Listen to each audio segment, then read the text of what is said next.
नमस्कार दोस्तों, मैं सिद्धार्थ आप सभी का बहुत बहुत स्वागत करता हूं।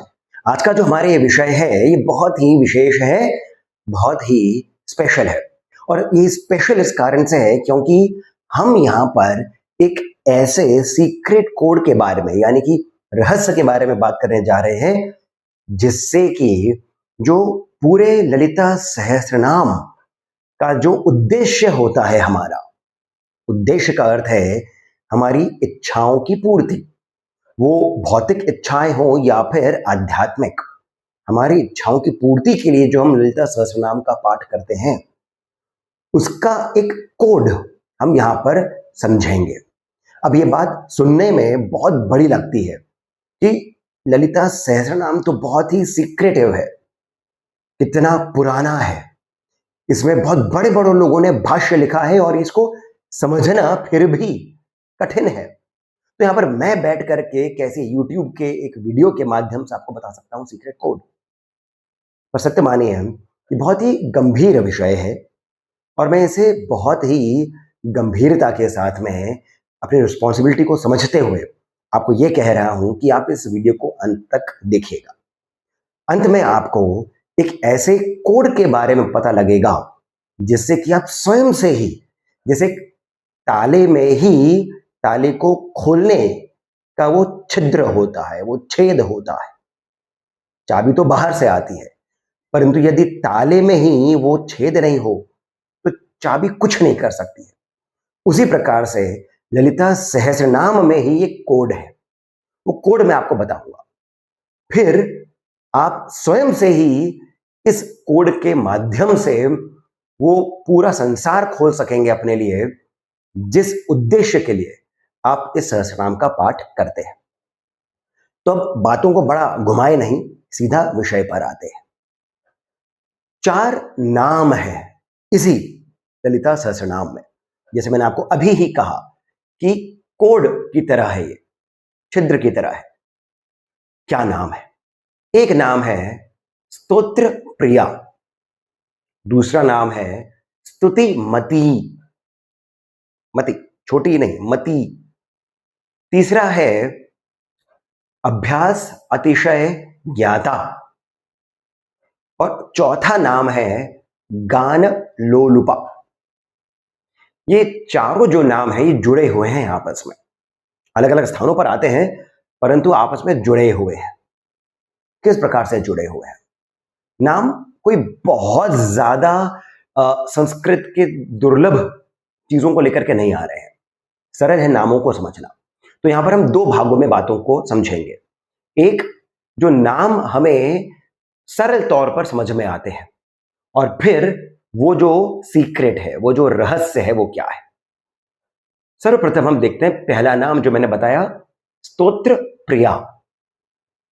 यानी कि हम भगवती के बारे में ये जानते हैं अब कि उन्हें स्तोत्र यानी उन्हीं के गान करते हुए जो जिस भी प्रकार की हमारी एक जो लिखित चीजें होती है वो उनको पसंद है, प्रिय है।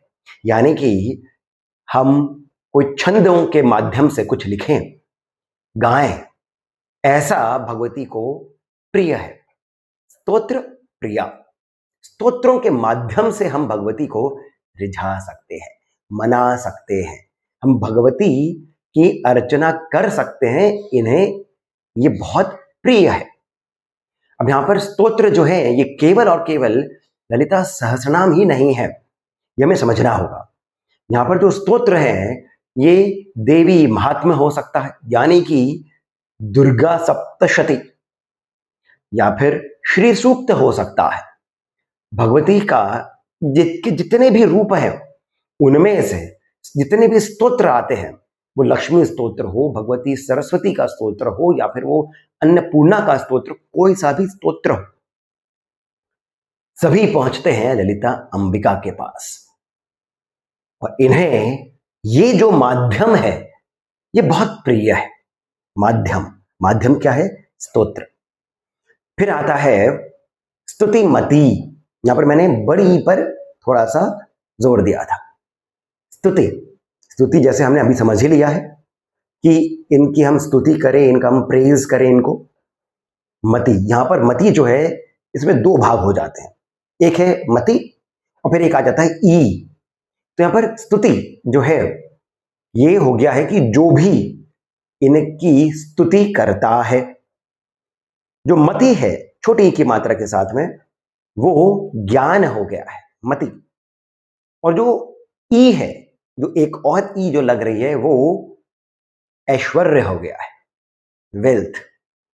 यानी कि जो भी इनकी स्तुति करता है उसे ज्ञान और वैभव, ज्ञान और ऐश्वर्य दोनों की ही प्राप्ति होती है, ऐसा ये नाम बताया गया है, स्तुतिमति।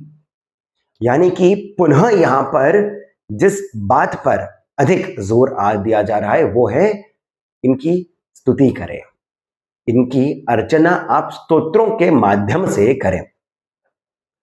यहां पर एक और बात समझने आवश्यक है कि एक और किसी ग्रंथ में ये बताया है कि विजय संगीत प्रिया, ऐसा भगवती के बारे में बताया गया है। विजय संगीत प्रिया, सॉरी विजय नहीं है, जय संगीत प्रिया, जय संगीत प्रिया। यानी कि जय जो बात आ रही है वो है विक्ट्री, आप विजयी हुए हैं। संगीत यानी इनकी जो विजय रही है उसको हम संगीत के माध्यम से यदि उसका गान करते हैं तो ये भगवती को प्रिय है। अब पुनः आप देखेंगे तो कौन सा ऐसा स्तोत्र है जहां पर भगवती की जो विजय है उसे संगीत के माध्यम से या फिर छंदों के माध्यम से रखा गया है। तो दो जो है जो आपके मन में आने ही चाहिए, वो एक तो हो गया है दुर्गा सप्तशती और फिर है स्वयं ललिता सहस्रनाम। तो इनके माध्यम से यदि हम देवी की अर्चना करें तो देवी को ये प्रिय है। फिर एक आता है अभ्यास अतिशय ज्ञाता। अभ्यास यानी कि बारंबार एक ही चीज को हम करते रहें। अभ्यास अतिशय यानी आप उसके अंदर इतना अधिक उसको करें कि आप उसके अंदर मास्टर हो जाए, आप उसके एक प्रकार से उसे आप आत्मसात कर लें। अभ्यास अतिशय ज्ञाता यानी कि ये ऐसा बता रहा है नाम कि आप भगवती का स्मरण इस प्रकार से करते रहें, रिपीटिशन के माध्यम से, बार बार बार बार बार बार, कि आपको वो इतना अधिक हो जाए, अतिशय, कि आप के अंदर ही वो नाम समा जाए, वो मंत्र समा जाए और इससे आप भगवती के जो गुण हैं उनके ज्ञाता हो सकेंगे। अभ्यास अतिशय ज्ञाता यानी रिपीटिशन की बात आ रही है यहां पर। केवल कथा कथा के अंदर जो ज्ञान है केवल उसकी बात नहीं हो रही है, रिपीटिशन होता है मंत्रों के माध्यम से। मंत्र के उच्चारण का एक प्रकार होता है, रिपीटिशन होता है हम जब छंदों के माध्यम से स्तोत्र का गान करते हैं। फिर यहां पर मैंने आपको एक और नाम बताया था और वो था गान लोलुपा। यहां पर तो बहुत क्लियरली हमें समझ में आ रहा है भगवती के ही बारे में। गान यानी कि संगीत, संगीत के माध्यम से हम जब गायन करते हैं, संगीत में हम छंदों को पिरो करके जब गान करते हैं, लोलुपा बहुत अधिक प्रिय है भगवती को ये। तो ये जो चार नाम हैं ये कोड हो गए हैं कि स्तोत्रों के माध्यम से भगवती की अर्चना करी जाए तो ये सर्वोत्तम होगा। स्तोत्रों के माध्यम से मंत्र बहुत अधिक शक्तिशाली होते हैं, प्रभावशाली होते हैं, परंतु उनका अपना एक प्रकार है। स्तोत्र जो है जब यहां पर स्वयं भगवती के ही बारे में उन्हीं के समक्ष वाग देवियों ने जब इस सहस्रनाम को रचा है और भगवती ने ही इसकी अनुमति दी है, तो जब ये नाम आ रहे हैं हम इन पर पूर्णतया विश्वास कर सकते हैं स्तोत्रों के माध्यम से। तो यहां पर हमें ये साधारण से जो अर्थ आ जाते हैं इन नामों के, इससे एक बात समझ में आ गई है। अब इसका जो एक कोड है, सीक्रेट है, वो क्या है, ये आपको स्वयं को ही समझना है। यहां पर इसी में ही, इसी सहस्र नाम में एक और नाम भगवती का आता है जिसमें ध्यान के बारे में बताया गया है, मेडिटेशन के बारे में बताया गया है कि भगवती को मेडिटेशन से ही समझा जा सकता है, ध्यान। अब ये तो दो अलग अलग बातें हो गई।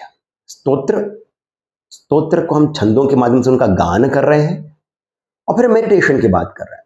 ये दो अलग अलग बातें हमें यहां पर लग रही है, परंतु सीक्रेट यही है। स्तोत्र, छंद, ये सब आप गहराई समझेंगे तो ये भगवती के लिए नहीं हो रहे हैं, वो तो पूरा संसार है, वो तो पूरा ब्रह्मांड है, उनके लिए नहीं हो रहे हैं। ये जो छंद है इनका विज्ञान है। ललिता सहस्रनाम अनुष्टुप छंद में गाया गया है या फिर गाया जाता है। ये जो छंद है ये हमारी ही लिए हैं। ये जो ब्रह्मांड का जो नाद है, ये जो रिदमिकल मोशन है ब्रह्मांड का, नाद का, इसको पकड़ते हुए, इसका अर्थ है कि इसके साथ में तारतम्य बिठाते हुए, यानी इसकी ताल पर जब हम स्तोत्रों के माध्यम से स्तुति करते हैं, किसकी स्तुति करते हैं? स्वयं की स्तुति करते हैं। यहां पर इसी सहस्रनाम में यह आता है जिसका ध्यान लगाया जा रहा है, जो ध्यान का माध्यम है, जो जिसके लिए, जिस पर ध्यान लगाया जा रहा है, ये तीनों ही जो हैं ये एक है। यानी भगवती ही आप हैं और आप में ही भगवती है। यानी कि यदि आपको स्तोत्रों के माध्यम से आप किसी का गान, किसी का आप गुणगान कर रहे हैं, स्तोत्रों के माध्यम से उसकी विजय की बात कर रहे हैं, तो यहां पर किसी और की बात नहीं हो रही है, आपकी स्वयं की बात हो रही है, स्वयं की विजय की बात हो रही है। हमारी स्वयं की विजय कैसे है? जब आपने इस माया को समझ लिया है और जब आप इस माया से मायातीत होने के लिए अग्रसर हो गए हैं, बढ़ गए हैं, तो ये जो पूरी यात्रा है ये वीरों की यात्रा है। साधक को वीर कहा गया है क्योंकि वो लड़ रहा है अपने अंदर के विचारों से, बाहर के आडंबर से, माया के जाल से, सबसे लड़ रहा है, वो आगे बढ़ रहा है, वीर है।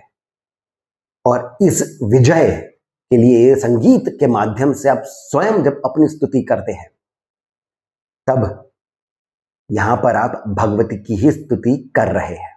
या फिर यूं कहें, इस प्रकार से जब आप स्तोत्रों के माध्यम से भगवती की स्तुति करते हैं, तब आप आध्यात्म में बढ़ रहे हैं। स्तोत्र में यानी कि ललिता सहस्रनाम का बारंबार जब पाठ करते रहेंगे, तब इसका अपना एक लय बन जाता है, रिदमिकल एक मोशन बन जाता है। यही वो रिदमिकल मोशन है जो कि ब्रह्मांड की तरंगों से आपको लयबद्ध कर देता है। तब आपका ध्यान अंतर्मुखी हो जाता है और तब जो ध्यान लगता है उसी के बारे में ललिता सहस्रनाम में बताया गया है। यही वो सीक्रेट कोड है। यानी कि मैंने इस पूरे चलचित्र में आपको ताले के अंदर जो छिद्र है, जो छेद है, उसके बारे में बताया। इस ताले की चाबी भी मैंने आपको दे दी है और फिर मैंने कुछ नहीं किया है, सभी कुछ इसी सहस्रनाम में आता है, इसी के ही अर्थों के भीतर छुपा हुआ है। आशा करता हूं कि आपको ये वीडियो लाभप्रद लगा होगा, सुंदर लगा होगा। यदि ऐसा है तो कृपया करके इस चलचित्र को, इस वीडियो को लाइक अवश्य करें, हमें सब्सक्राइब करना नहीं भूलें, जितना अधिक हो सके शेयर भी करें और कमेंट सेक्शन में जाकर के जो पहला कमेंट पिन है वहां से पेटीएम, जीपे इत्यादि के माध्यम से जितना अधिक हो सके आप हमें श्री सहयोग भी प्रदान करें, बहुत अधिक प्रोत्साहन मिलता है। इसके साथ मैं सिद्धार्थ अब आपसे बस जानकारी अनुमति लेता हूँ। धन्यवाद। ॐ ऐं ह्रीं श्रीं श्रीं श्रीललिताम्बिकये नमः।